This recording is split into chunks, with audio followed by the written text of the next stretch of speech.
You can't always get what you want. You can't always get what you want. Or you can try sometimes. You just might find you get what you need. Oh, yeah. Stones, Robert, welcome to the show. Thank you so much for jumping on so quickly. No problem.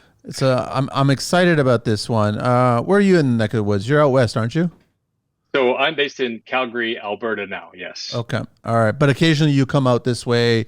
I know we've seen you on TV a number of times. Are you still doing the TV things?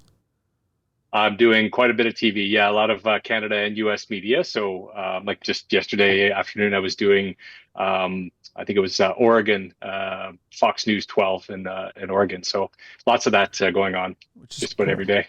What do we want to talk? Is this just cybersecurity, or what do we want to talk about this? Like, what's the topic? Like, what's the heading? Cybersecurity is a good one. I mean, it's probably top of everybody's mind. I think a lot of folks are finding it a little bit challenging to speak about because it seems like it might be very technical. I think Nah, I get a lot of questions. we're Who's dealing that? with tradespeople here. They'll totally understand everything we're talking about here. Oh, exactly, exactly. So this is why I'm in this room today because I have one of those tradespeople. I've got They're doing a some work. drywaller in my house right now. So Awesome. doing a great job. You Yeah, you doing an addition, or but you doing a remodel of a room? I'm doing a remodel of the master bedroom. So it's top to bottom, right to the walls. So they're basically doing a nice smooth ceiling. It was a popcorn ceiling, everybody's favorite thing. So There they're you go. smoothing that over, and he's on the sanding stage today. So really looking forward to seeing how that looks this afternoon. So let me just do a quick shout out. I got Stott HVAC. I'm wearing his T-shirt today. Thank you so much, guys. Keep up the good work. And then we're talking to Robert Falzon here from www.checkpointsoftwaretechnologies.com. You can find him there. You can also find him on LinkedIn as well under his name, and his email is robert@falzone.com. How long have you been in this space?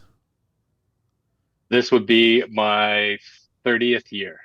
Why'd you get into this space 30 years ago? That would have been I think it was 1994. That's correct. Yes, as a matter of fact. So it just really one of those things where it was an opportunity that presented itself. Um, I had a gentleman walk in the door of the place that I was working and said that he needed problem solvers in this place that he worked. And I was pretty excited as a young man to have this, minimum wage job at a computer store. And I thought, wow, I'm really kicking butt here, making the big bucks finally. But he offered me his card and said, if you ever change your mind, give us a call. I'd love to help you out. So I waited an entire year because I had no idea who Ed was. Turns out Ed was EDS. Um, and so I took him up on his offer one day, much to his chagrin. I called him up and he was like, "Who's this?" I'm like, "Yeah, remember that guy you said you'd help out even if it was later on?" He's like, "Oh yeah." I'm like, "Yeah, I'm calling in that favor if you don't mind." And he was like, he kept his word. So he put me in front of the head of the engineering group at this company, and I went in for an interview. I was quite poor at the time, and he told me that I had to wear a suit, and this company required everybody in there to have a degree in a suit. So I went to the Salvation Army and found a suit that fit me. Unfortunately, the only one that fit me was lime green. But I looked like the mask when I walked in there. But he tried not to laugh very loud, and then wrote me a little note saying, welcome and a modest salary, and that's where it all started. So I've been involved in security since that time, and I've lived all over the world and had a really great time. This particular aspect of technology has been extremely rewarding, and I think it's been something that obviously I feel like I was meant to do. So Let me start off by asking you, Robert, where in the world is the safest place cybersecurity wise? the safest place to be. Yeah, like they're Mm, not like we all know Siri and Alexa, they're all listening right now. They enjoyed the podcast. They love it. So everyone's listening right now in North America, and I can only assume in Europe and Asia. But I'm like, are we talking about an island in the middle of nowhere that's got no that's what I'm talking about. Yeah, somewhere there, or like on an island somewhere would be great. Unless you have a giant Faraday cage at home that you can lock yourself in where no signals can get in or out.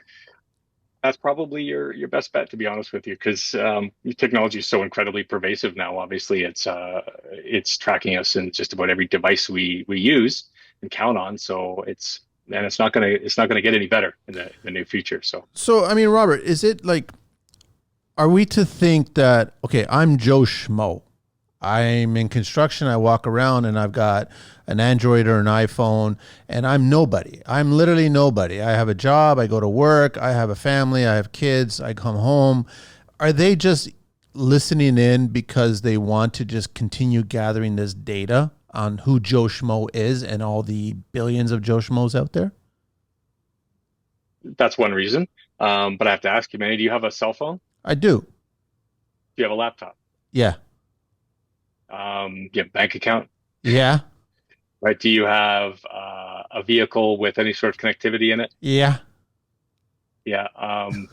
Do you have, maybe you have a smart television at home that you watch TV on that, Yeah. like a new LG or something like that? Yeah. We're on a So smart TV the right answer, now talking to you. Yeah. well, yeah. So the reason I say that I bring that to bear is because I get this comment a lot, especially when it comes to people who I try to carefully warn them of the risks that they do face, especially the Joe Schmoes of the world. And the problem is that this is a false it's a false narrative. The fact is that if you have any one of those devices that I talked about, you are a target. And you're a target because it may not even be you that they're interested in. They're interested in simply that you are an individual, identifiable as an individual, and that you have all those devices, which means you could make yourself a potential target to be included in some sort of attack. So rather than them caring about who you are, they just want to be able to use your person, your existence, to attack somebody else and to remove any suspicion or prevent it from being pointed back to them. So every single person who has a laptop is at risk of being a part of this problem, right? So the people that choose to just plug their machines into the internet without a really serious security device between them and the internet is really taking a tremendous risk because at this point, not just the data, which we can get into next, and what massive issue that is, but the actual just the fact that you exist as an individual person is enough for a hacker to be interested in who you are and whether or not they can gain access to your life, if you will, via your devices. Yeah, now I remember the last conversation you and I had where it was like shit in my pants, basically. Like we were talking about certain things. I know you told me about certain stories and certain situations, and we got into talking about this being applied to business and about people listening in on phone devices that were not even turned on in Sure. certain rooms, right? And you're Yep. negotiating a final deal, and then all of a sudden someone's finding out information that they would never have been privy to if they were in that room. You know what I mean? Like that's the Correct. problem. So this is where the business corporate world comes in. And I said Joe Schmo, but the thing is, you're 100% right. When we want to go buy a car or get a house or purchase something large ticket items, we have a certain list of things that we have to show to prove who we are. But now, digitally speaking, someone can do that digitally and present your avatar, so to speak. And now, for Correct. some weird reason, halfway around the world, you're purchasing something. I remember last year, it was one of my credit cards got flagged because someone was trying to purchase an Apple product in Korea Right. over a Right. $1,000 item, and then they tried again at $900 item, right? And then they got flagged, and then I got contacted, and they said, "Listen, are you in Korea?" I'm like, "I'm not in Korea right now," and then they canceled the card at that point. There was no purchase made, there was never a charge or whatever, but I guess it was. I'm trying to figure out how they got that, but I've been to so many trade shows, so my information is shared all the time. Whenever you go anywhere in Mhm. the world, your information, digitally speaking, is shared. So then someone or somebody out there is like compiling this stuff, right? Correct, correct. And it's interesting because the amount of data points that they share or that you share on a daily basis, the amount of data leakage that you have as a person is probably well beyond what you even understand is happening. There's been some significant challenges that just occurred. So I have a couple of electric cars, and one of my vehicles is a Chevy Bolt, which is a small electric car, Yeah. and it's became sort of infamous in recent times because it had a bunch of challenges and problems with it with the battery systems. It was one of GM's first widely popular electric cars, And what ended up happening with this vehicle was that in the US, because of its connectivity, they began essentially collecting data on all sorts of people who are driving from A to B, whatever. It was like their braking events, their acceleration events, where they were location wise, times of day, things like that. And then they turned around and they were selling it to a company called LexisNexis, who was then turning around and using it to sell to insurance companies to raise the rates of people whose data stated that they were doing like hard braking events or accelerations and things like that. Which, it, when you look at it, somewhere buried in that contract for GM was probably some, statement somewhere in point two font that said, everything that you do or say in this vehicle is ours and we can sell to whoever we want. I'm exaggerating, of course, but the fact is that that data did in fact get sold multiple times. And then, now these people are, contemplating legal action because the amount of data that they took about them, and in many cases, they suffered immediate harm, which was that their interest rates went up dramatically. Right. So that's one example. Another one that was, very familiar to me.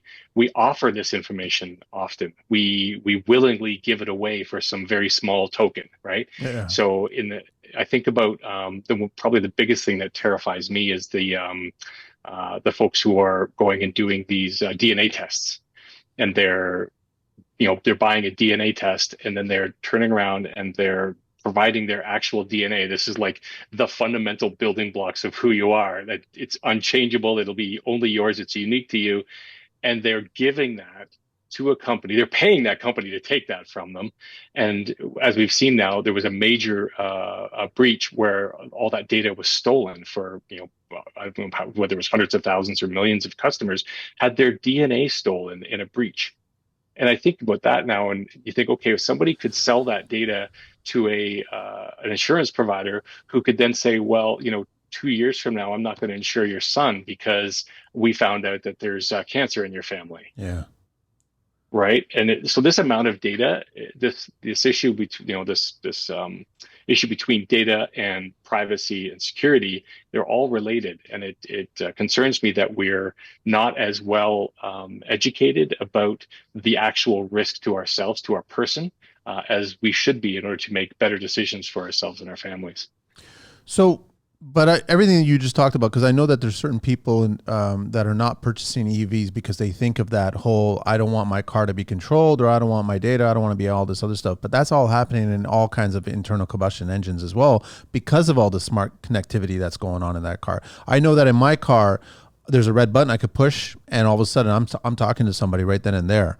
It's basically an advanced version of OnStar from the 80s, right? And Mhm. they know exactly where you are. They know everything. Like, they know exactly on the roadway where you are. They're just asking you, are you on in the middle of the road or are you on the side of the road? But they know exactly geographically where you are. And I'm like thinking, Yeah. whoa, what's going on here, really? So it's not so much EVs, it's just modern tech. Do you, well, as EVs are particularly heavy on the electronic side, right? If you look like a Tesla or something Yeah. like that, it's the entire thing is automated and every single system has its own computer tied in. So, but you are 100% correct. It is also internal combustion engines. And each additional year that we move forward, in model year, there are more and more capabilities or more that was the word, telemetry that is being captured on a regular basis about that vehicle.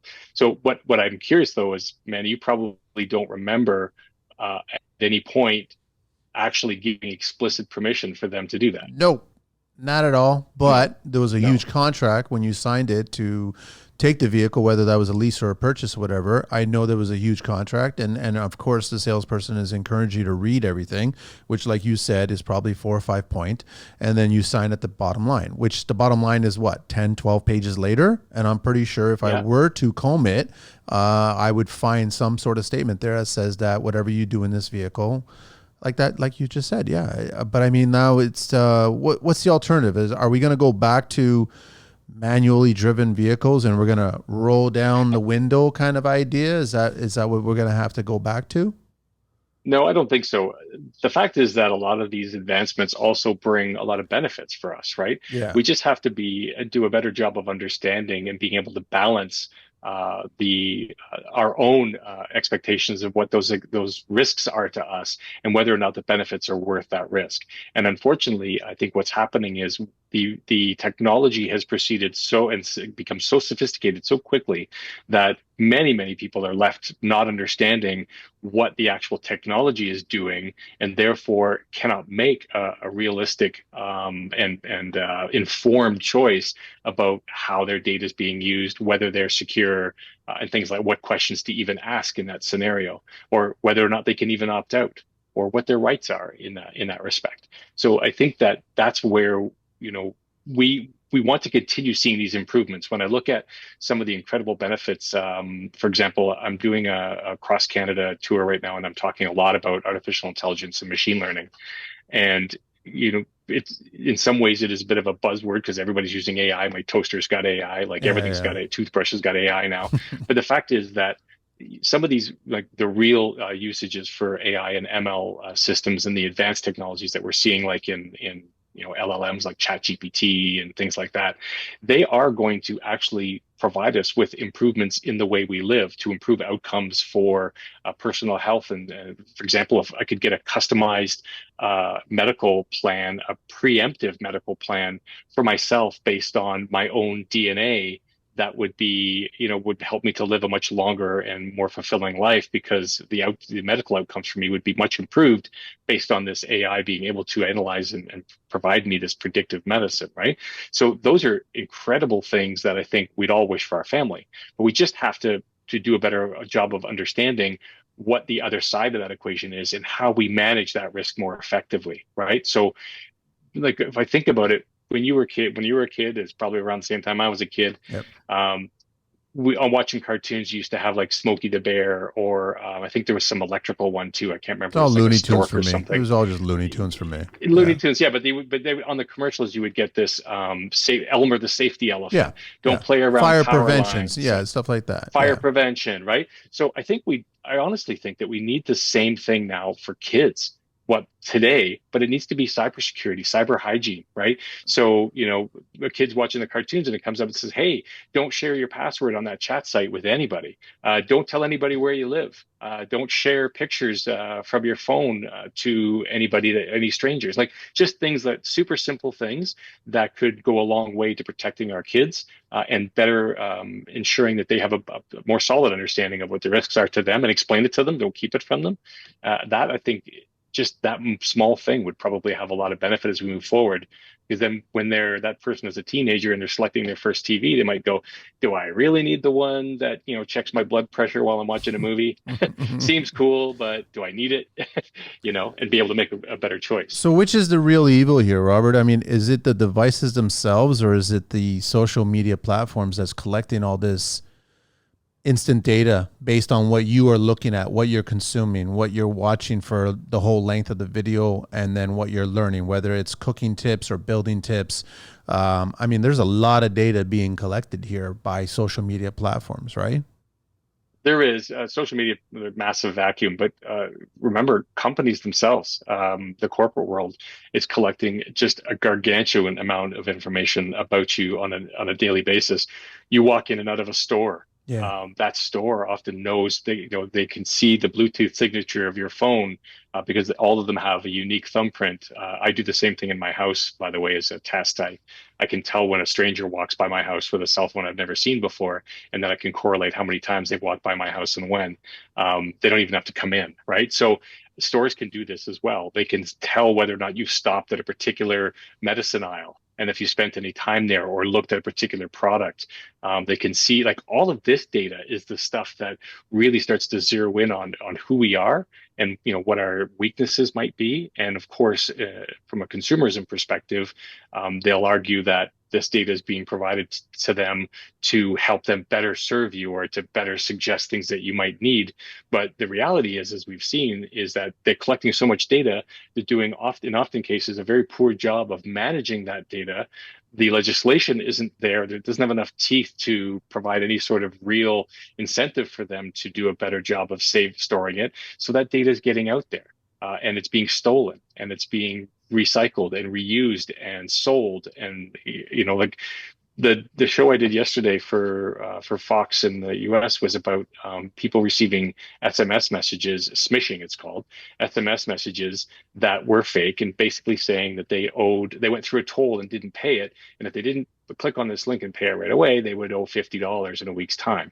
So of course they're preying on your emotional response to click on that because I don't want to spend $50. And as soon as you click on it, now you've been targeted, you've been caught, right? Yeah. Now imagine that simple message, that's SMS message, if it was instead of just being, hey, random Joe, you went through a toll, what if it said, hey, Manny, I understand that you were at the Toronto town center yesterday, and you ran over somebody's, I don't know, foot, or when you were backing out of the parking lot, Yeah. and you'd be like, wait a second, because now they know that you were at the mall. What really happened was they stole your data from a company, maybe that was maybe a parking company that was tracking your vehicle or something for parking purposes, right? And the fact is that because they didn't manage it properly, now this hacker or this scammer has access to more details about you. And of course, the more details that are personal about you that a scammer can use, the more effective those attacks will likely be, right? And that's the real issue here is that we don't have any sort of limitations on how much data they should be collecting. We don't really say you can't do that unless it's very specific to payment information like PCI. We basically in Canada you can collect whatever you want and you can do whatever you want with it really, and that's unfortunate because that's where I think this issue lies. So you're saying the word hackers, which is kind of funny because I just recently watched that movie from the '90s, which was kind of cheesy with Angelina Jolie and everything. Good movie. I like that It's a movie. good movie, but when you look at it now today, like it's kind of a little cheesy, but it kind of gets that sense there. But you say the word hackers, and I say the word government. Like me personally, I don't want to get political, but the thing is, I was stunned how quickly it was. Our government was able to lock out people's accounts, and just shut that down, and that's a digital component there, right? And I'm just like, at what point is there a line going to be drawn between cybersecurity hackers and just mischievous people that want to do some harm to you and actually create a profile of yours? But what's stopping the government from doing that? Like kind of telling you, we know what you're doing, we know what you're spending, we know what your money you're being made, or what, we know everything about you. Like we don't want to live in that society, right? Yeah, and I think as I would say before too, that the challenge here is that our government is also responsible for protecting us from other Yeah, governments, for yeah, example, right? And we see recently the Canadian Cybersecurity Center just released an advisory. The head of the center basically came out and said, you need to remove TikTok from your phone immediately. This is a significant threat. We have folks who are for example, the Chinese diaspora, right, who are being specifically targeted by the Chinese government for various different reasons, whether it be political or what have you. And it's a real threat, and it's kind of frightening. We saw what happened with our interactions with the Indian government a few months ago, right, with there's things that happened out in BC with yeah. the hired killers and so forth. And you look at those things and you go, okay, again, this is, we need our government to have enough information to be able to act on threats like this. And they have to have the ability to effectively be able to identify these threats. And the only way they can do that in a society where everything is encrypted and the technology is the way it is they also have to be up to date and have to have the ability and skill sets to be able to do that. And nation states have unlimited budgets, right? So if you're competing against a Russia or a China or some other or any other country, and you're an individual, the stakes are not in your favor. The odds are not in your favor, right? So we need our government to be able to protect us from those things. So I'm in favor of them having many of these abilities, but I think there needs to be a line drawn in where those abilities meet your need for privacy and your ability to disconnect, if you will, right? So I think if you owe taxes, yeah, they should be able to find you to get you to pay your taxes because I pay mine and I want my neighbor to pay theirs and I don't want to have to pay theirs. So it makes sense that they should be able to find them, but I don't need them to know, that I had a heart murmur last week, or I don't need them to know that I'm thinking about having another child or something like that. I don't need that information. To me is it should be where these limits are drawn. And I think that's where legislation can come in place to help them identify all the way down to the municipal or even to the commercial level what sort of data should be gathered on an individual, what sort of rights you have to see and know what data is available about you. In the EU, they have this ability, right? The privacy laws in the EU are far, far more advanced than the ones we have here in the US or Canada. They have the right to be forgotten in many cases. You can basically have your information removed from Google or other search engines. You have the right to look and see what your doctor knows about you. You have a right to see what the government knows about you and demand to see that and change it if it's wrong. Or contest it if you believe it's incorrect. So that I think is the right way to go when we start talking about how we are being reduced into our ability to provide data. Essentially, like we're just It's we're incredibly valuable that way. it's a two-way street though with the government, right? So a couple of things. You can't have a government come out and say, "Listen, you need to stop using TikTok," and not mention Facebook or Instagram. You know what I mean? Like if you want to Yep, I do stop, agree. right, like then you should basically say we need to stop social media. We know that there's a lot of negativity associated with social media. You're learning quickly that the younger people that are using social media are going to have major optical issues because of the amount of Yep. strain that's putting on their forming eyes. Right. So we're already seeing it that you're going to get a lot of this generation that's using these devices. They're going to need glasses. They're going to possibly need laser surgery. They're going to have eye issues because we know for Yeah. a fact that that whole doom scrolling is affecting your vision, right? As an adult, it doesn't affect it as much. It still affects it, but it doesn't affect it the way a growing eye affects it, right? Yeah. So when Oh, it your comes to vision. How about your ADHD? yeah, and all that stuff. So, but when I go like, Yeah. if the government's able to block out a bank account from a citizen, then we should be able to have full transparency of them too. Like it's just, there's a lot of magic trick going on. There's a lot of stuff going on in our members of parliament. And so they can't be enforcing these things on us unless we're going to enforce them on them too. So I think it's worthwhile differentiating the primary reason why the directorate came out with regards to TikTok specifically, and that kind of goes right back into the reason I'm here, which is specifically about cybersecurity. So, Yeah. as we know, Meta is technically owned by a board. That board is headed by Mr. Zuckerberg, and the other one, if you look at Twitter or X now, it was Elon Musk, right? These are American interests, American owned interests.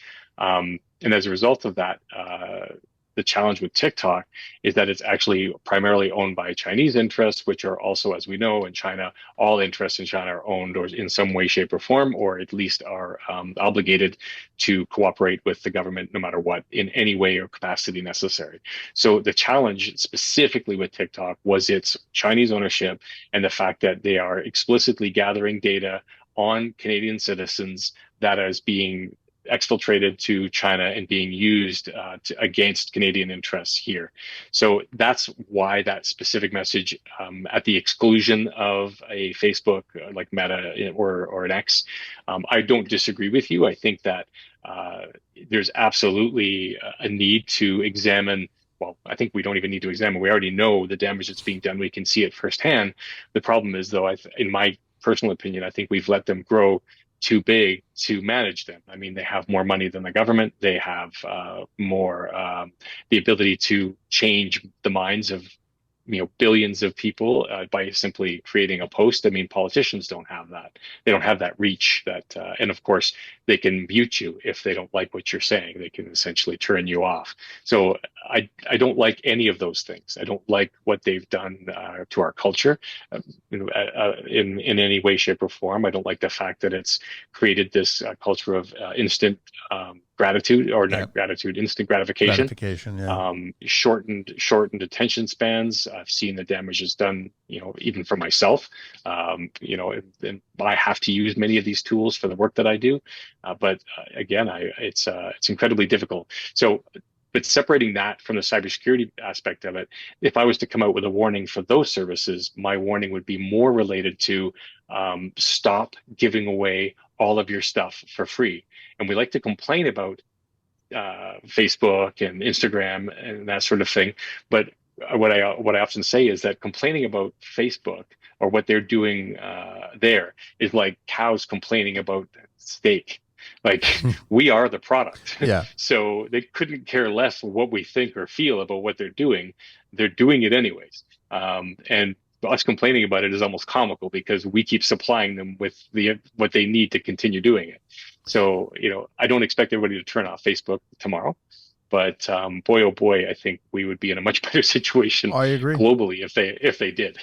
I agree. I think a lot of it has to do with you got a whole generation nowadays that is almost exclusively getting information on one platform for the majority of it.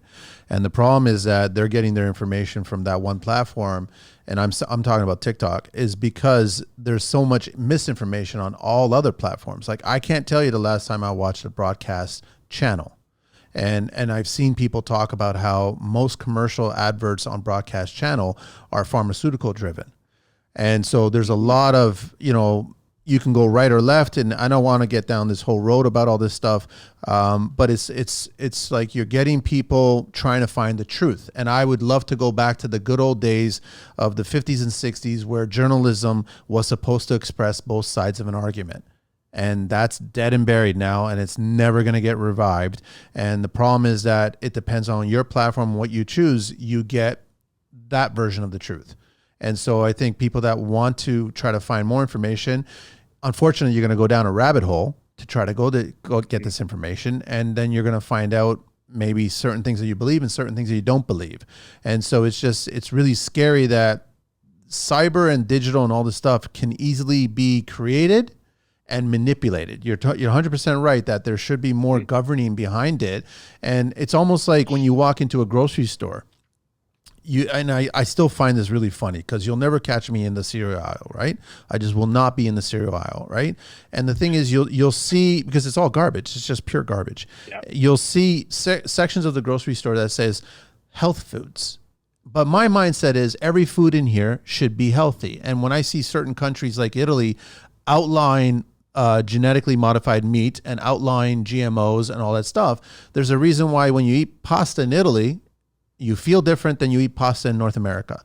And I have a hard time when I go to a grocery store looking for pasta that has 2 ingredients in it, right? So all the other pasta has a number of ingredients in it. So I'm just trying to be aware of what I want. And I'm looking forward to the day where I can Truman Show, bow myself out and completely like that, I guess the Matrix, whatever, you go to black screen and you go to a line and a dot and then you disappear and that's it. You get off the grid. I think that's going to be extremely difficult for everyday people that want to operate a business, connect with their families. Nowadays, it's like your children go and they all have smartphones. And so you know exactly what they're doing or where they are, but you don't know the specifics of what they're doing. But you're 100% right.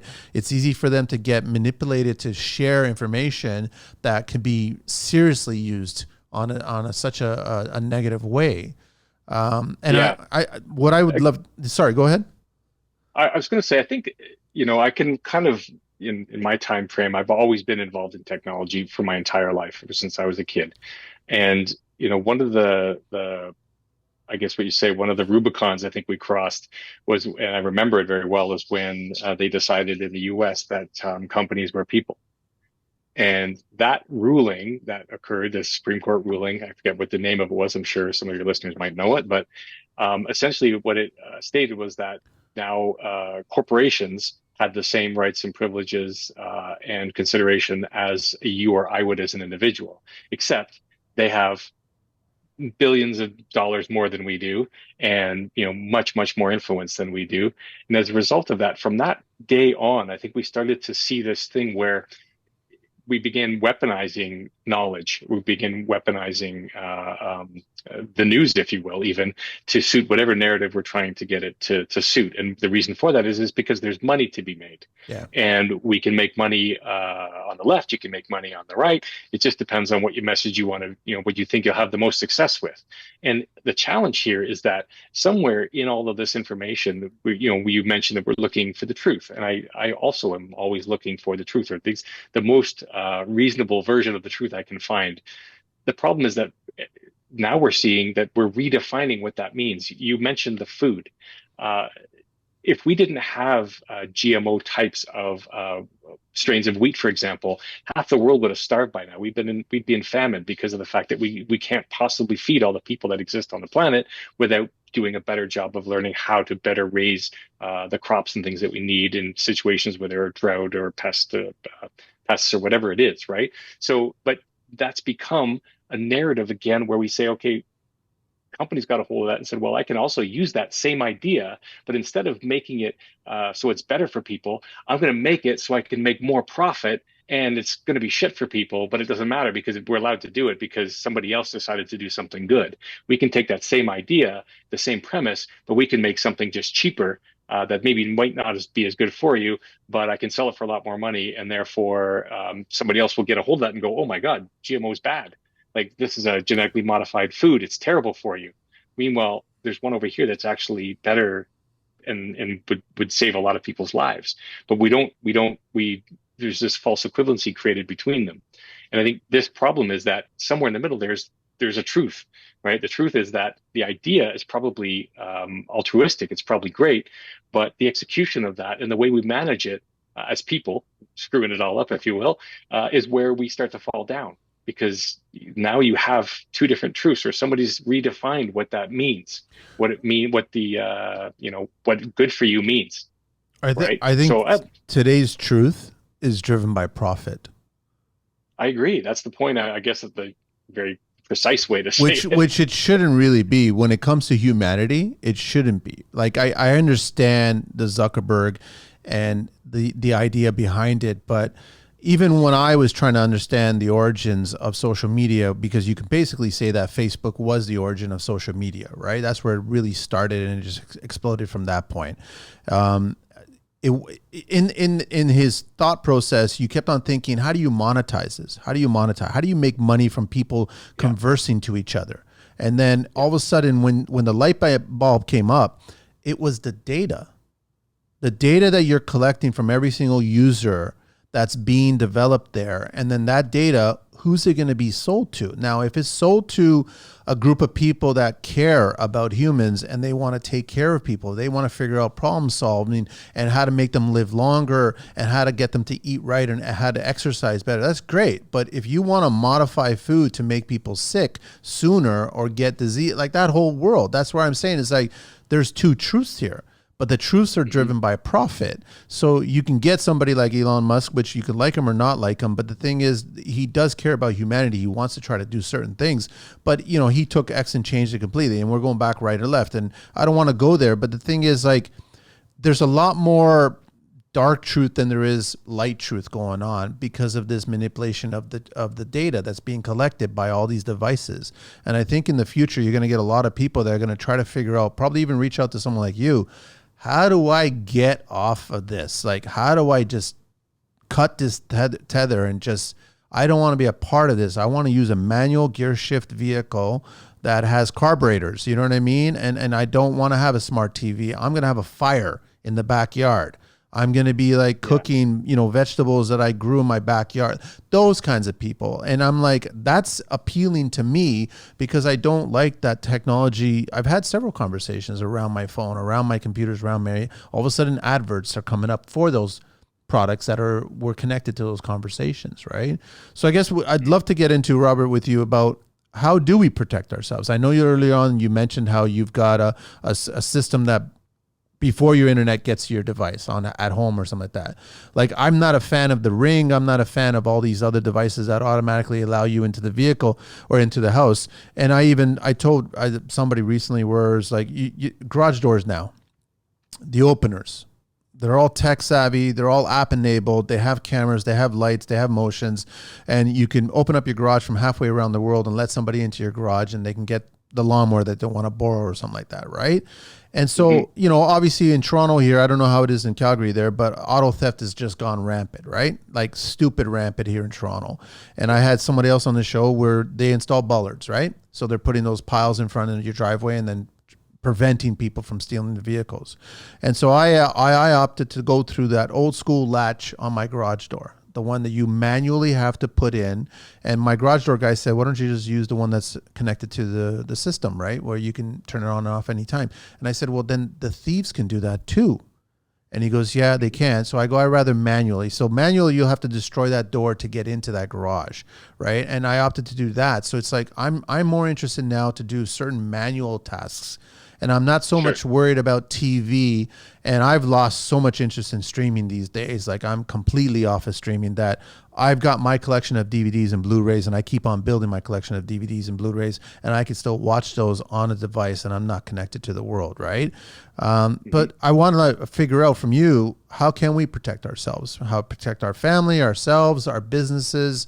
What do we have to do first of all? Because the thing is, we can't get rid of these devices. We have to operate our businesses and our lives with these devices. Yeah, man. So the bad news is it's not going to get better. It's going to get worse. And so that is an absolute It's fact. great to And hear. yeah, but there's things that we can do. But the reason it's going to get worse is because again, the sophistication is increasing.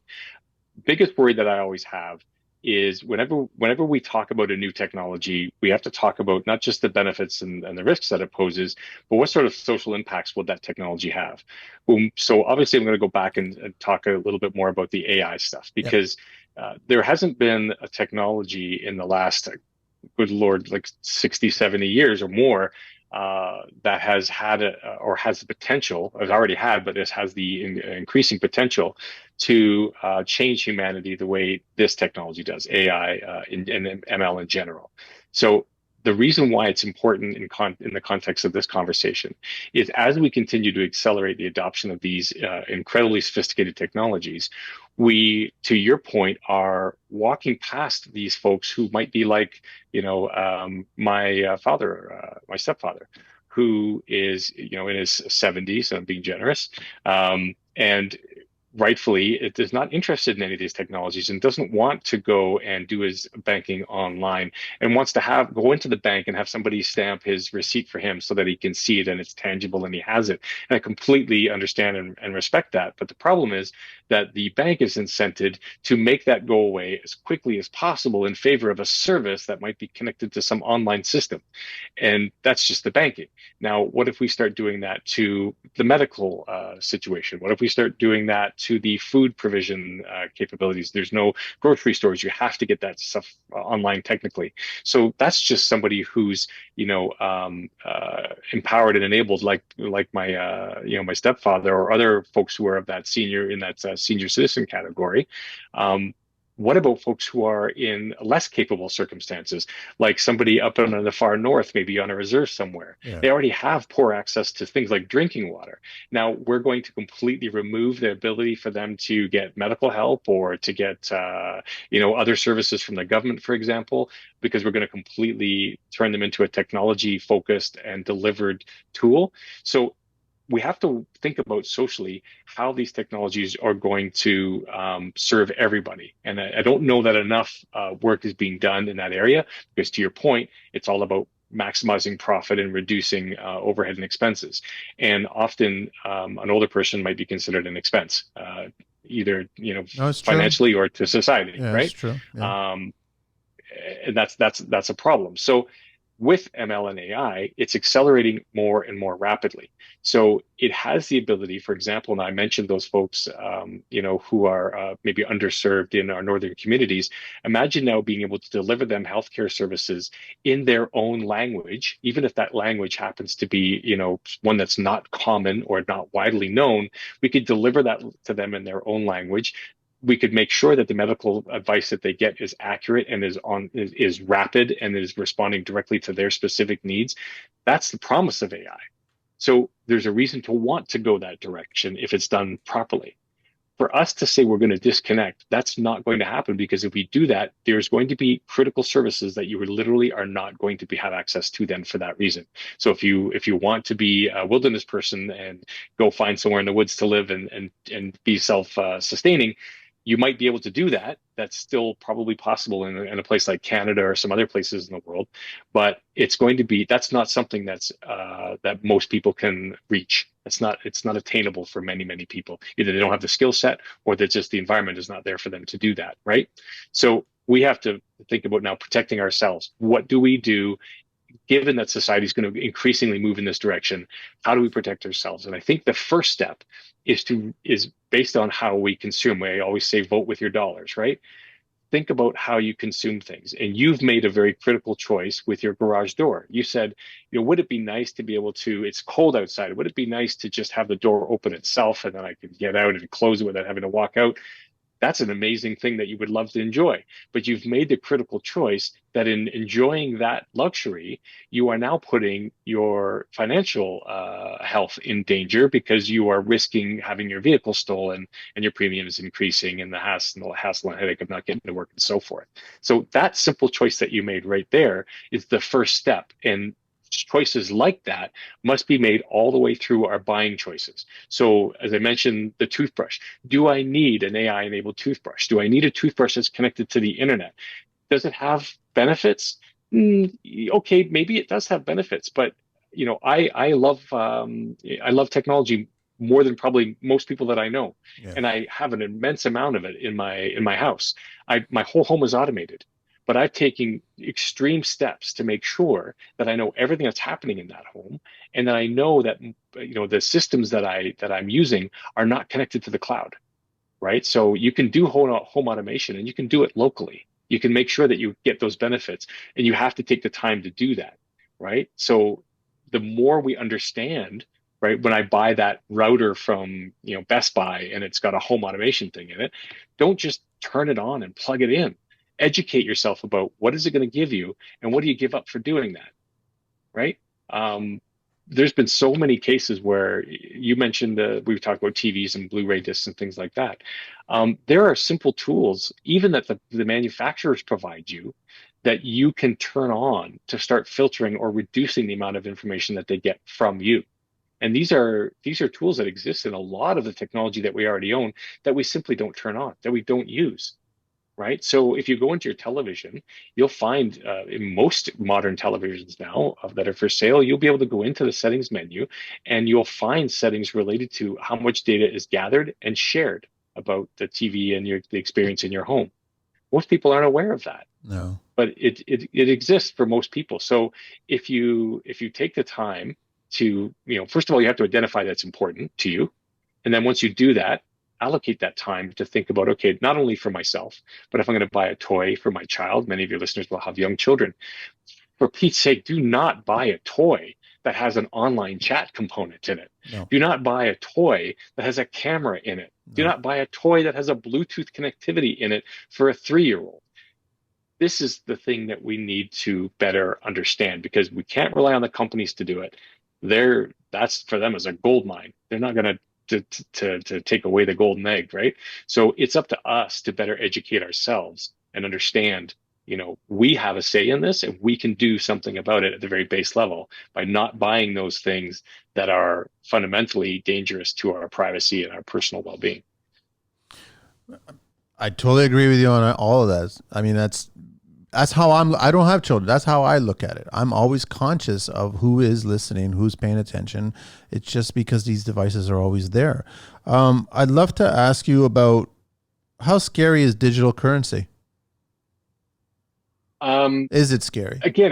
again, so we have it today in a format. The only difference is that you can go and convert it into, dollars and coin if you want to do that. You can go and buy gold with it and stick gold under your mattress if you want to do that. So, Yeah. but you can then turn that into, you can go take the gold to the bank and they can deposit money in your bank account. That's all digital currency. It's just, whether it's yours or whether it's, the currency of another country, it's all digital. And it's all tallied and brokered, right? So all that is, unless you're buying commodities, all currency is digital, right? The only difference is how do we identify and tie currency to an individual? Now that's, I think, what you're probably more interested in knowing what the Yeah. safety is there, right? Yeah. So when we talk about digital currency, often in a negative sense, often what we're talking about is the ability to be tracked. So if we talk about cryptology, I had a conversation with a gentleman very senior in the OPP at an event that I was at, and we were discussing some of the work that they're doing with artificial intelligence and how they're using it to help them better understand criminal activity. And the fact is that the the criminal element is really latching on to technologies like this first, generally, and this is not uncommon. It's been that way forever. Criminals were the first ones to use the internet. Criminals are the first ones to find out that you can, sell porn to make money, or Yeah. drugs or what have you, right? Like this is just, they're incredibly industrious that way. So they of course latched onto this, and now this is a way for them to be able to do things like market children, or traffic individual people, or do things that a normal person would morally not be willing to do, because they could be tied to their activity. Yeah. So do you want to continue to be able to have the ability to separate yourself from that currency and be completely anonymous of it? You have the ability. You could go buy bars of gold, right? You can sell bars of gold anywhere you want. But as far as whether we're going to get away from that, there's too many challenges. The government spends billions of dollars printing money. They spend billions of dollars making sure that money continues to be identified as real. They continue to spend billions of dollars destroying that money to create new money to, replace the damaged or whatever, the lost or stolen or hoarded cash that they have. So I think that it does represent a valid concern. But if we answer the questions that I talked about earlier, if we talk about our ability to identify the privacy concerns that we have and give us more authority and control over what we share and when, then I think the currency thing becomes less of a challenging topic, Yeah. because I can choose to opt in or out when I need to. I can participate in the monetary necessities of a society where I can buy and sell and barter whatever using the currency of their choice. Because if I go to France, I got to use the euro. I don't get to pick something else that I want to use, right? If I'm in Canada, I use the Canadian dollar or the US dollar if I'm lucky. So I should be able to opt in and out of that. And by being able to have better control and tracking of my own personal data, as you say, avatar, which is a great way to put it, I think that would be a way to mitigate some of that risk that we might perceive. Because there's to face it, there's an incredible amount of efficiency to be had. The fact that, you don't want to have to go and dig 17 bars of gold out to go buy a car next week. Uh, that's going to be a real challenge for a lot of people to carry, right? So Yeah. we do need a method to effectively do commerce with one another, and digital currency is the most effective and efficient way to do that. I think we need to do better on the privacy and the data aspect of it. That will solve the problem of the risk of a government saying all that money that you have is now mine, or something along those lines. And I've heard that's a concern that's often voiced, right? You had $1 million, now it's gone because it's digital currency, right?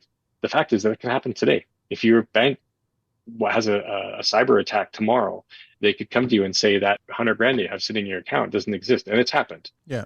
It doesn't exist, and it's up to you to prove that it did, right? So, but what's the alternative? How would you store 100 grand tomorrow if you had it, right? Are you safe having it? You feel comfortable having it in your house if you got young children? No, see, that's the Um, thing about it. You can't, right? right? You And, can't. yeah. So we have to be careful, I guess, what we wish for, right? So, the problem with digital currency isn't the digital currency. The problem with the digital currency is how it's managed and how we manage its provenance to the person who owns it. I think that's the more difficult thing. And there are ways to do that. Cryptocurrencies are doing it with blockchain technology and things like that. That's going to become, I think, more prevalent as we start to see the advent of even more false information and more convincing false information coming out with the advent of these AI video tools that are on the horizon, like Chat or OpenAI's Sora, Yeah. and Google has a new one that's out now. These are incredibly frightening. We do need a better way to manage what is real and what is not real. And I think maybe blockchain might be a way that we can seek to do that moving forward. And it's a technology that some people are afraid of, but it's the best way to identify and authenticate a particular, whether it be a video or a stash of money or, any sort of digital content that you want to authenticate. That's the way you need to do it, I think. So that's the way I see that. I'm not afraid of it. I'm afraid of the consequences of not doing it properly. Well, that's pretty much all kinds of aspects of digital, right? Like that's where I was going back, and Yeah, I was just saying there's it's two all, sides, right? it comes back to again, it all comes back to how we want this to go, right? So when you see throw out politicians saying, I want to move to a digital currency.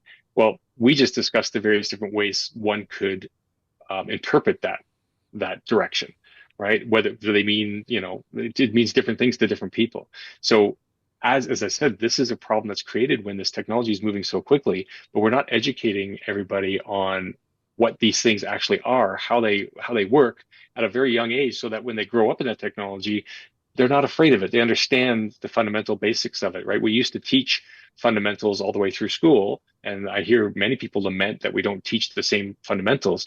But to be fair, the fundamentals have changed in some cases. Yeah. There are things that we don't need to worry about anymore, and there are other things that have replaced that as being more important. Back in the 60s, you didn't have to worry about your digital persona. Now you really do, because that will affect your ability. As a person who's born today, that will affect their ability to get a job 20 years from now, Yeah. It will. right? And that never existed in the 60s. So we do need to modernize, how we teach ourselves this stuff, I think. I would love for you to talk about how I remember last year when Apple launched their latest software, and all of a sudden they left that one button open where you were able to walk by another Apple user and just get all their data right off their phone. And then people were sharing that on social media saying, turn this off right away. And sure enough, I was Yeah. one of those guys that turned it off right away. But I can only assume in the 30 plus years that you've been in this business, identity theft has just like, it's a different animal nowadays, isn't it? Or like how Mhm. extreme? Like I've seen certain people being interviewed and talked about cybersecurity, and they're talking about how, listen here, just enter this or whatever, and it's not even your Mhm. password, but they are able to figure out what your password was right away, really quickly, and it's like it's almost like a digital version of a Slim Jim robbing a car. Like the way people can do it now with the fobs and everything like that. Like identity theft, I can only assume is just easy. Is it easy nowadays? It's much easier than it ever was, for sure. And I think, again, the reason for that is the protections put in place to manage this data are nowhere near as invested in as the technologies needed to collect and use this data, right? So security, like it always has been forever, is always an afterthought in many cases, right? It's not baked in at the beginning. And this is one of the challenges I've always had in my career is I spend a great deal of my life sitting in front of people who have made technology choices who are now going, oh crap, how do I protect that? This is super cool and we need it because the business has identified a business outcome that they need to have executed on. But security and safety was, it was like, oh, is it going to work? Yeah. Is it safe? Oh yeah, it should be safe. No problem. Away they go. But they'll spend $1 billion worrying about the solution to make that thing happen. But then later on go, wait a second. We just lost everything that we've done is for naught because it just got hacked and all of our customer data is gone. And now our business is out of business because nobody trusts us anymore. Right. So we don't focus on security the way we should. And that is changing because with the advent of AI, again, what's happening is, 10 years ago, there were a certain amount of hackers or, malware providers and scammers and things like that. There's always going to be this floating number of how many of those people there are, because there's only so many people with those skill sets, right? But with the advent of AI, we've handed a loaded gun to billions of people and said, do whatever you want with that gun. Yeah. And so what's happening is now you have all of these people who have, I could within 3 minutes, I could teach you how to generate a functioning piece of malware using nothing but publicly available open artificial intelligence tools that are on the internet. So you could write malware code targeting one of the people that's in the room with you right now and execute it on them, right? You're not a hacker, No. but there are actually tons and tons of people, thousands and thousands of people who are doing exactly that. They're using these new, game-changing tools to go and create malware code.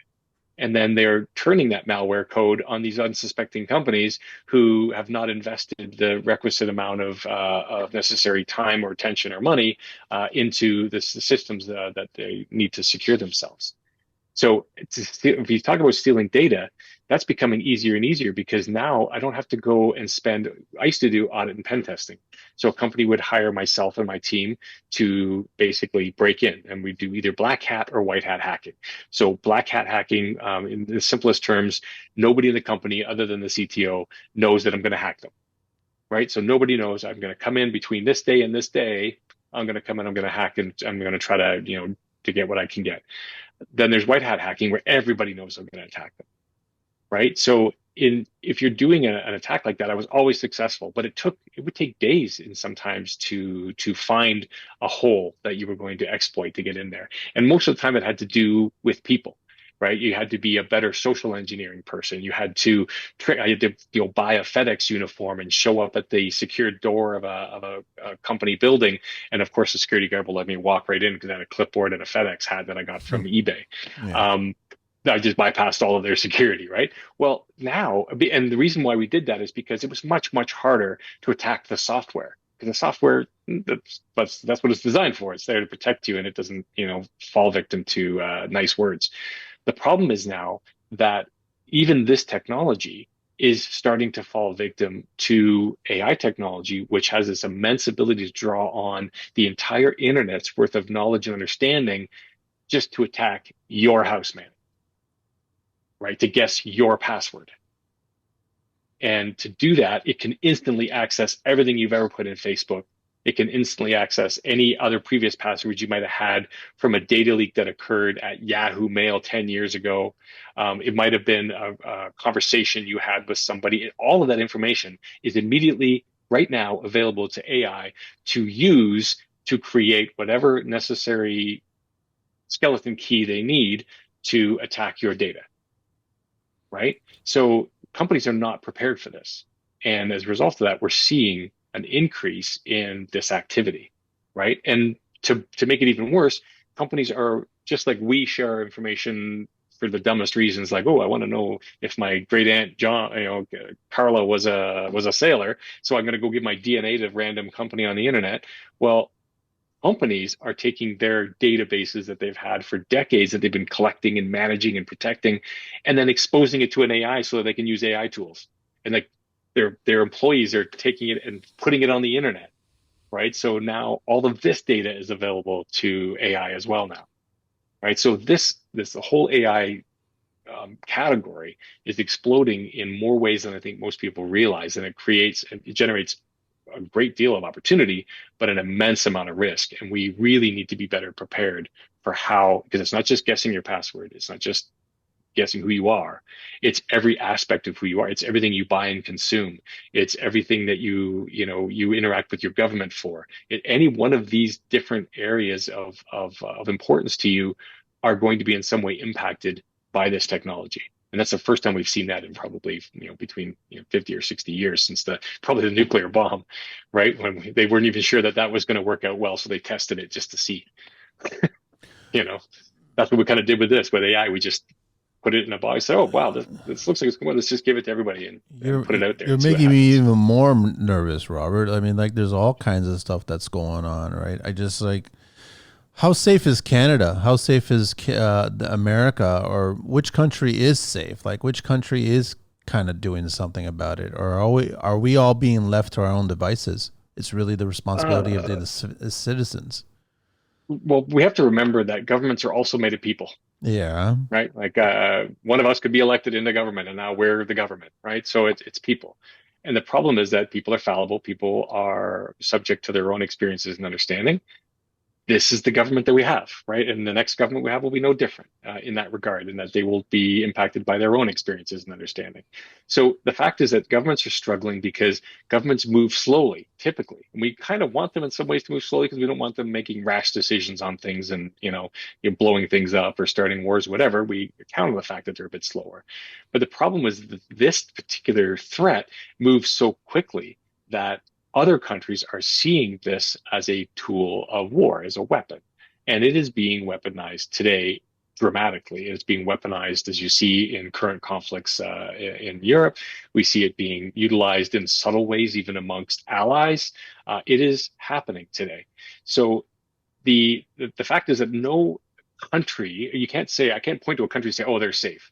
because there aren't any. Because even if you feel safe and your own government is doing a great job of education and understanding and their own tools that they invest in, the fact is that another country might be doing more and might choose to, if you say, let's pick Sweden and say Sweden's doing an amazing job, they're kicking butt.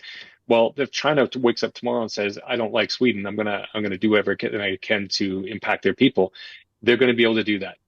Hmm. And there's literally, it's not like they can fix it overnight. There would be a significant challenge.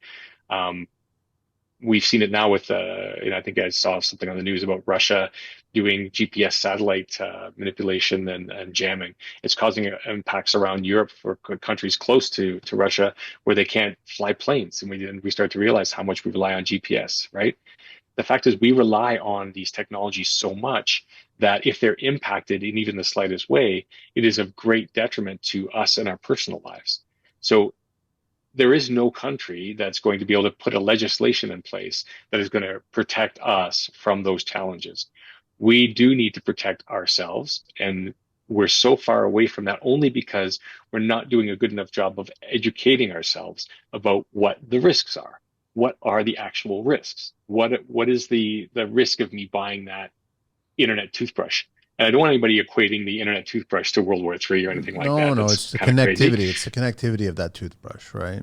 But yeah, but it's that thing. Like, you have to make that decision. Do I really need that internet connected toothbrush? Do I need that internet connected toaster? And I had this conversation with my wife. She put a toaster in my in my shopping cart, and it had like a screen and AI and it's internet. I was like, why do we need, like, I on the internet all the time. I don't need an internet connected toaster.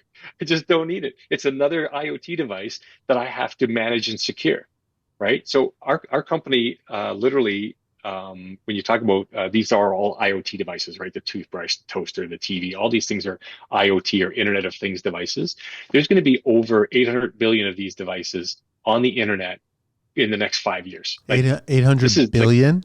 billion, yeah, billion, right? So like it's an incomprehensible number because every device that's being created now is being pumped out with an IP stack on it, right? Every single board, and they're being used and reused and reused. And companies, instead of developing their own, are buying one off the shelf and then creating their product using that product, right? So supply chain issues we start to see. The challenge now is that with all these devices connecting themselves online all the time, now we might not even be aware of what is internet connected or what is open, right? If you buy, maybe you buy this toy and it says it has Wi-Fi, but the stack that's on it, the actual device inside it, has Bluetooth too. But you might Yeah. not know that, or the manufacturer might have not have said that, or maybe the manufacturer didn't even know that there was a Bluetooth stack on there. They didn't sell it that way, but somebody else will find that, right? Somebody walking around the neighborhood with a blue jacking scanner will find that device and then use that to exploit you, right? So we have to make the choices about what, like you did, what luxury do I really want and need, and what is the risk with that luxury, and is that risk worth is that worth the risk that I'm facing? Essentially, is what I'm trying to say. I'd like to bring it a little bit closer to home, and I know that I did a job a few years ago, and then we were talking about Faraday cages, right, or Faraday Yep. pouches or whatever. Like, what Yeah. exactly is it? A pouch? Is it a cage? Is it what? Like, is it a box or It just was? depends how big you make it. Okay, so it could be any of them, kind of thing, right? Yeah. All it is Yep. just it stops the signal from entering and exiting. Is that the idea? Correct. Yep. Okay, and then you can just buy these anywhere. No, Oh, that's what they'd I'm probably saying. be very expensive to buy one of any reasonable size. You can go on to yeah, Amazon or into Walmart or whatever, and you can buy little pouches for your car keys and things like that. And those, I highly recommend that. If you can find a little pouch, they're not that expensive. They're probably 30, $40. And you put your car key fob in there, and then that'll prevent those attacks where people come up to your front door Yep. and they use a scanner to duplicate your fob signal to, unlock your car in the driveway. So a Faraday cage will prevent that from happening. There are Faraday rooms in very expensive, signal sensitive installations that you can find maybe in some telco establishments or military or spy agencies, I'm sure, will have Faraday rooms where the entire room is protected or the building is protected. incredible amount of money would be spent on that. You can imagine how inconvenient that would be for anybody who was trying to get their TikTok following up. How do you create a Faraday room? Like what is the material? You're using a magnetic. Is it a magnetic field or No, something? it's going to be it's going to be metal shrouded essentially, right? So they're going to basically completely encase the room in a material that blocks signal.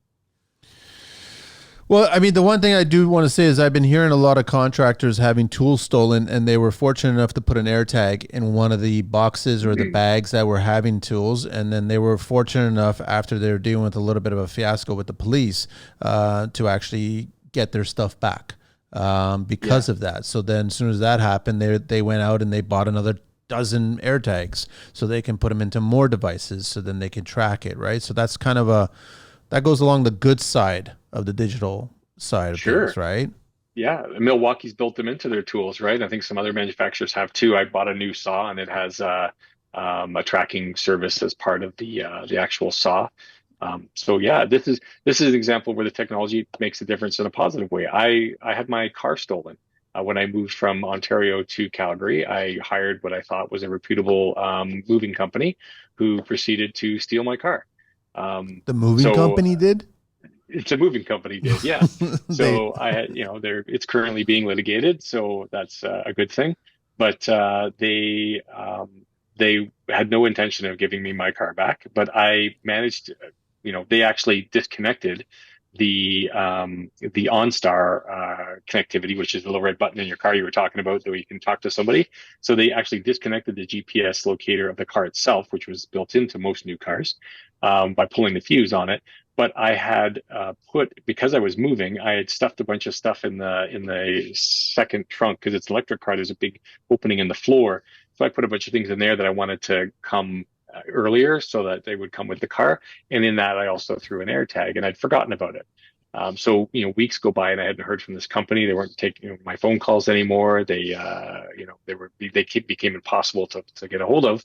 I called the police, and they basically reported what had happened. They said, "Well, your car's been stolen. Here's what you do." And I called the insurance company. But about a week later, my phone ding, and it's my car. I'm like, "Oh my God, I've got an AirTag in there. I forgot about that." So next thing you know, I see my car is on its way across Canada, because it's on its way to Vancouver, right? Likely to be stuck on a container ship or container, something. yeah, oh, for sure. Right. So I managed to actually track it down, and then I drove around Calgary when I saw it coming in, and I found the little secret lot where they had it buried behind an old school bus and another trailer. They slid the car trailer in between them, and they were taking vehicles off with it. I saw them from a distance. I pulled into the lot, and I was like to the side. It was like a truck driving school company was the front for it. And yeah, I watched them pull it off, and I called the police, and they did a takedown right there from me. They said, "Don't move. You stay there. What car are you driving right now?" So we know, that you're the good guy. And I watched them put them all in cuffs and take them away, and they handed me my car keys back, and I was able to leave with my vehicle because of the AirTag. Because the air that's I like them. I just didn't make sense to me, right? But The you problem is that people are also sticking those in women's purses because they want to follow them home. well see, and that's where I was gonna go. Is that I've heard people like people that want to steal, they don't need to follow you anymore. They could just tag it somewhere and attach it to your vehicle if they see you stepping out of your vehicle in a Right. shopping mall parking lot or whatever. And now they'll Yeah. just follow their tag, follow you home, and then they'll pick the car at that point, right? Yeah. Now, to Apple's credit, so this is a good example of what can happen and what right looks like, right? So Apple did a good job with this because, somebody at Apple's like, "This is a great thing. This is what we're going to use it for." Who would ever think about raping women or men with our tool? Like, I'm sure nobody that was designing that was thinking this would be a great rape tool, right? Like, that's not what happened in that Yeah, situation, right? yeah. So, but the fact is, people are horrible in some cases, so you do have to think more about that. But when they were confronted with the fact that this was happening, they they made a change. They're like, "Okay, well now if there's an air tag that doesn't belong to you that's traveling in your circle, you will get an alert saying that there's an air tag that's not yours that's following you closely." and you'll know right away to search your stuff and look around whether or not you have that. That's a technology change that was made in response to a security threat that existed, and that the software company, Apple in this case, said, yeah, we can fix that, and here's the fix for that. And I think that kind of feedback is what will can improve a lot of this stuff, right? If we Yeah. had direct feedback with results like that on all of these other technologies that we're talking about, it would be a different story. But Apple's a massive company with billions of dollars in R&D and tons of resources that they can bring to bear to fix these things. A lot of these other companies don't have that. So as a result of that, they don't give a shit. They've made the product, it's out there, you bought it, it's your problem It's your now. Have a problem nice if day. anything goes wrong, right? Yeah. I mean, you've been in this space a long time, Robert. I mean, are we ever going to get to Cyberdyne systems? Are we ever going to get to that whole, like, is We're technology almost ever there going to now. take We're over? Yeah, almost are we almost there right now? I mean, I'm we're almost seeing there robots. now. I'm Yeah. seeing robots already being put together, and I've seen robots Oh on yeah. spraying walls and lifting things in the construction sector. I'm seeing that already, right? But I mean, are we gonna? I'm pretty sure we'll see it in our lifetime. We'll totally see Oh, that. 100% we will. There's no question. So it's right around the corner. Like if I look at a lot of the work that's being done, I'm not sure if it's Tesla that's involved in this or one of Musk's companies, but I've been looking at some of the robotics part because remember, there's the AI aspect of it, and then there's the robotics side of it, and it's the combination of those two things that are going to have the most impact on how effective that is. And before we had the technology from a robotics perspective, but the intelligence side of it we didn't really have. Now, with the advent of AI and machine learning, we are starting to see robots that are far more capable of making the same types of choices that we would make, right? So, in a great example, I saw a demonstration, and I believe it's using OpenAI's backend, where this robot was standing in front of a person, and it had a basket with a bunch of fruit and some junk food and a couple of other things, and a dish tray and some dishes. And the person, walked up to the robot and was like, "Hey, could you hand me something to eat that's healthy?" And the robot took a look at what was in front of it on the table and took the orange and handed the orange to the person. So that level of intelligence, that's not just robotics. Now it's robotics combined with an intelligent back end, an actual learning intelligent back end that would make choices like we would make. So that's what's going to make the change when you have a robot, say in construction, or you mentioned maybe spraying a wall. Well, now that robot's going to be able, instead of just like a normal robot, which will keep spraying, even if a person stands there, it'll spray them right over the wall, right? Now the robot's going to know that there's a person there and that they shouldn't spray when the person's there, but will know enough that when that person leaves, they can go ahead and finish the work they were doing and what have you. So that's the game changer part that makes it more efficient.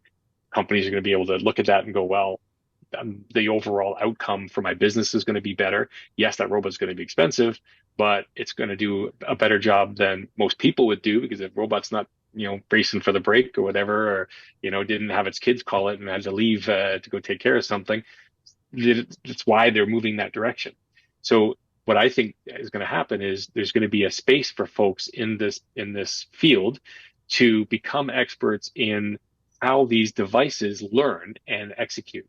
So if you are a master electrician, for example, there's going to be an electrician robot. Yeah. There's going to be a drywaller robot, right? Instead of saying, you cannot stop the future. You're not going to stop it from happening. It doesn't matter how many times you protest or what union you belong to. You might be able to slow it, but you're not stopping it. So the best thing to do is to position yourself to take advantage of it and be the person who's like, okay, my brother, I'm a master electrician. I'm going to teach this robot how to be a master electrician and do the best job possible. And now everybody's going to seek me out because I'm the guy that does the best job of doing that. And it's no different than if they would hire him to be the electrician. He's going to do the best job. My brother is amazing at what he does. So they hire him for that reason, right? So I think that this is where, it's the old story where, oh my God, the cars are coming. What's going to happen to the people who shovel shit off the streets from the horses? Well, they're going to be free to do something else. But, this is inevitably, we're going to move on from that. So I think that we do owe it to ourselves to start thinking in terms of that. The most progressive of us will be thinking in terms of, okay, how do I be successful, in the next 2 years, and how do I be successful in the next 5 years? Where do I need to be? What do I need to know and understand so I can take the knowledge that I have now, which is very valuable, and continue to provide that value in a different format, whether, be training a robot or a system or helping a company design something better, whatever that might be. So I mean, there's two thoughts I have right now about this. Is I'm old enough to know when you got a car meant freedom. The definition of car meant freedom.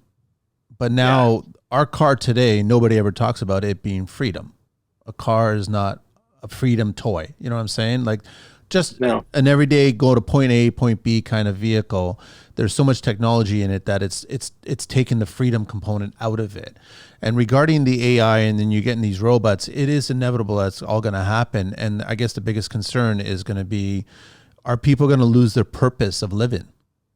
Like because they won't have to do anything other than just exist. Versus we always worked hard when we were younger. We provided, we did something like your Joe jobs or whatever. Everybody's done their bus tables, all kinds of stuff, and that's all going to be gone now because all of those jobs or all those tasks are going to be taken care of by AI and robots. And you're going to wonder Mhm. what are humans going to do at that point? Yeah. So that's a well discussed philosophical question. I think that, you know, I think we derive value from the things that we find important to us, right? So, if the one thing that you have that defines you is the work that you do, it's going to be a real challenge. I don't think that everybody would define themselves strictly by the work that they do. I think we're multifaceted human beings. We have a lot of different things that are interesting to us. Myself, yes, I'm a cybersecurity person, but as you can see in the background, I'm also a photographer. Yeah. I have other interests and things that I like to spend a bit more time on. Do I really need to spend the 50 to 60 hours a week doing what I'm doing right now? If I can get that down to 30 hours a week and have a better work-life balance and be healthier and die older instead of younger and have more time with my children, would they turn out better? All of these things are things we begin to ask ourselves because it's not going to happen tomorrow No. that our job disappears and it's over. If it did, then we haven't been paying attention. So I do think that we have an opportunity to shape because this is going to happen, not slowly, but slow enough that we are going to be able to have an impact and a say on how it happens, right? So again, right now, I don't think anybody on your show would say, especially those in the trades, they're some of the hardest working people, where they sit there and go, they wouldn't like an extra 10 hours a week to invest in Oh, a of project of course. their own, Of course. Yeah. right? Yeah. This is what this could potentially enable for them, right? And this is why this change could be positive if it's managed effectively. If it's not, if we're like that guy that shoveled shit off the road and go, well, that's it, and we throw our hands in the air and go, I'm done because nobody needs shit shovelers anymore. Yeah, you're probably going to suffer the worst of it, I would Yeah. imagine, right? Yeah. I'm sure there are a lot of those guys did stop shoveling shit and probably, called it a day. It's, But many it's of those other people went on and worked at a factory or went on and did something else and, and made money or whatever. So I think that there will always be the opportunity for us to reinvent. And I think that society will continue to reinvent. I think that we will continue to see this technology empower areas of human growth that maybe we didn't see before. I don't know what it is because it hasn't happened yet, but I do hope that allows us to invest more in time with our families. I hope that it allows us, for example, to take better care of our senior citizens and our children. I hope that it allows us to spend less time fighting each other, and worrying about whether or not I look at poverty and other major the housing issues, all these sorts of things that properly applied, some of these technologies could have a real positive impact.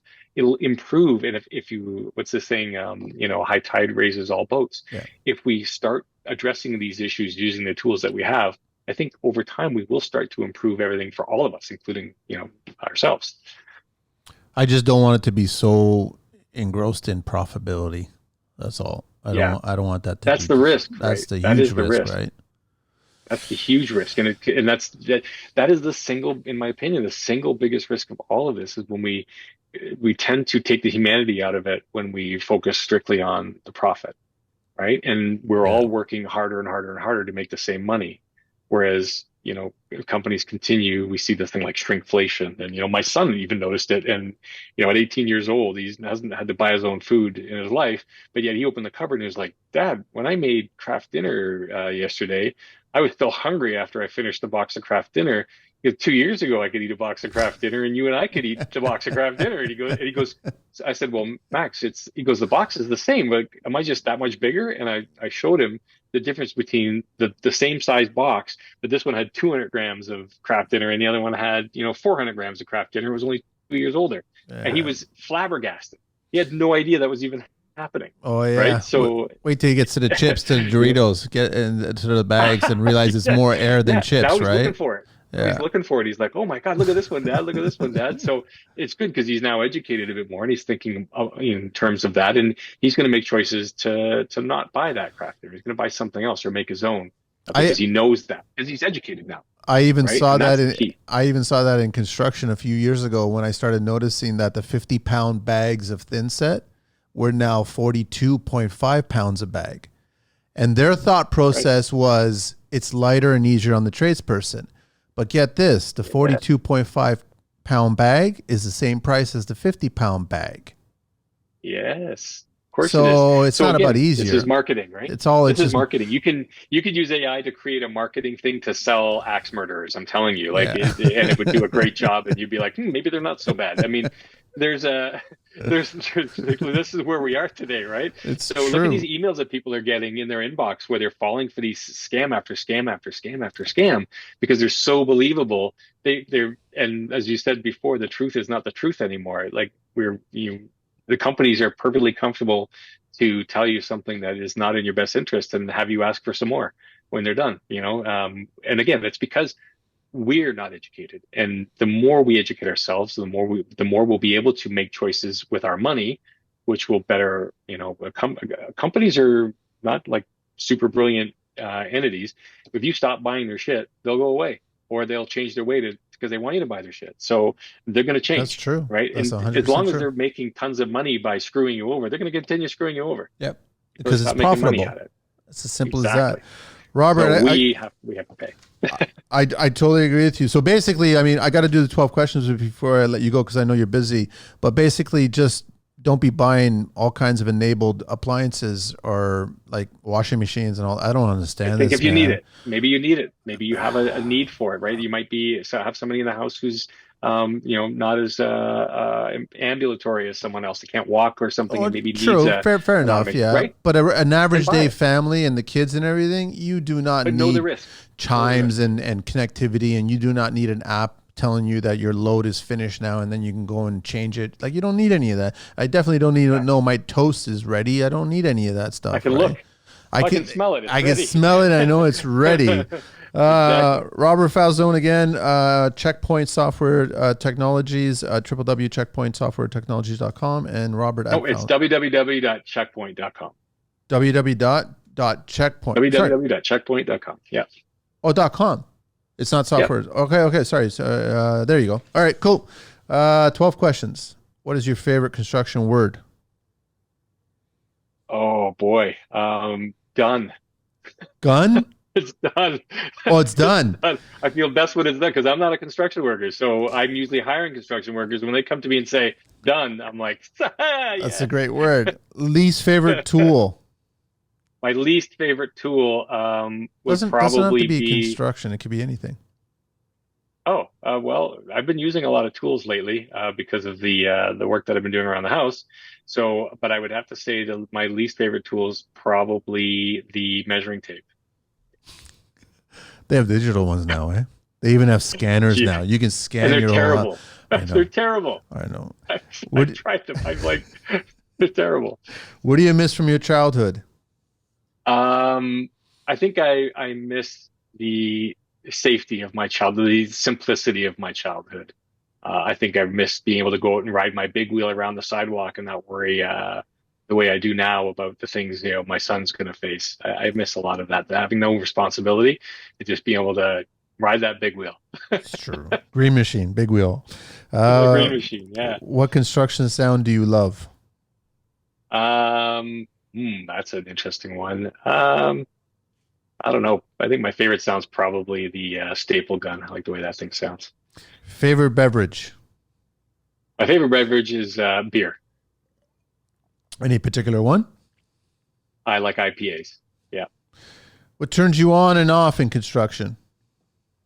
Um, I would have to say a turn off for me are the those who are not really engaged in their business. So those who don't really give a shit about their own business. So I've tried to work through a bunch of contractors, and they'll not show up, or they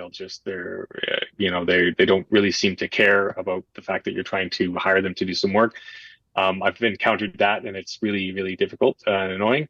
But what turns me on about it is when I see somebody who really takes the care and does the work as though they're doing it for themselves, and that really, really impresses me. And I've had the fortunate pleasure of working with like a home builder when I lived in Oshawa, a gentleman, Strahl Construction, who I remember coming home while I was building my house at 2 a.m. just to check on it, just because I was excited.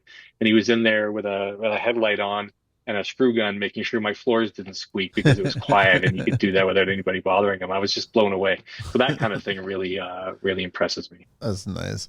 What is your favorite curse word? Ah, fuck. That's my favorite one for sure. Go to. Favorite vehicle, the entire world, any mode of transportation. Probably the airplane because of the places that brought me. What profession other than your own would you like to attempt one day? Other than my own that I would like to attempt one day. Oh boy, that's a tough one. I think I would like to be a teacher. A teacher? Grade or high or post? What kind of teacher? Probably, honestly, probably not the super young because my patience is not what it used to be. But certainly anywhere, teenager to even older. They even see. I just enjoy the feeling of seeing that aha moment when somebody learns something new. I'm excited by that. It's true. What profession would you not like to do? I would not like to be a doctor.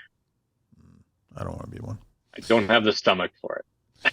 Last question. If heaven exists, what would you like to hear God say when you arrive at those pearly gates? Come right in. Robert, thank you very much, man. I appreciate that Thank you the very time. much. No, it's been a great conversation, man. I know it's a little scary, but I think the message in this whole show is basically just do as much as you want to do and just be aware of what's going on. Don't turn a Take blind control eye. of what you have. Yeah, that's Take control. 100%. Don't take everything for granted, thinking that's fine. We're safe. We got a little blocker there. Totally We're agree. fine. No, it's fine. We need more than that. Okay, thank you so much. I appreciate it. Don't go anywhere yet. I got to get a photo of you. But that's it. That's it. We're all done for now.